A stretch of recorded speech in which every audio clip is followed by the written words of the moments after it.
Speaker قومی assembly Asad قیصر نے سی پی اے conference کے اختتامی سیشن سے خطاب کرتے ہوئے خطے کی ترقی کے لیے باہمی تعاون کی ضرورت پر زور دیا ہے۔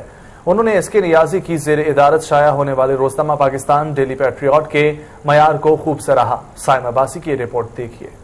دولت مشترکہ ایشیائی کانفرنس 2019 کے اختتامی اجلاس کے دوران اسپیکر قومی اسمبلی اسد قیصر روزنامہ پاکستان اور ڈیلی پیٹریوٹ کا مطالعہ کرتے رہے۔ اسد قیصر نے اس کے نیازی کے زیر ادارت دانوں خبرات کے معیار کو سراہا۔ اس موقع پر میڈیا سے گفتگو کرتے ہوئے اسد قیصر نے کہا کہ اس کانفرنس کے دور رس نتائج برآمد ہوں گے۔ ایک سوال کے جواب میں انہوں نے کہا کہ اسیر ارکین قومی اسمبلی کے پروٹیکشن آرڈر قانون کے مطابق جاری ہوں گے۔ قبل ازیں کانفرنس سے خطاب کرتے ہوئے اسد قیصر نے کہا کہ جنوبی ایشیا کے خطے کی پائیدار ترقی کے لیے پارلیمانوں کے ارکین کے مابین تعلقات کا استحکام ناگزیر ہے۔ کانفرنس سے بین الصوبائی رابطے کے وفاقی وزیر فہمیدہ مرزا اور دیگر نے بھی خطاب کیا۔ یہ سی پی اے کانفرنس جنوبی ایشیائی ممالک کے پارلیمنٹیرینز کو قریب لانے میں معاون ثابت ہوگی۔ کیمرہ مین وقاص چودھری کے ساتھ سائم عباسی، روز نیوز، اسلام آباد۔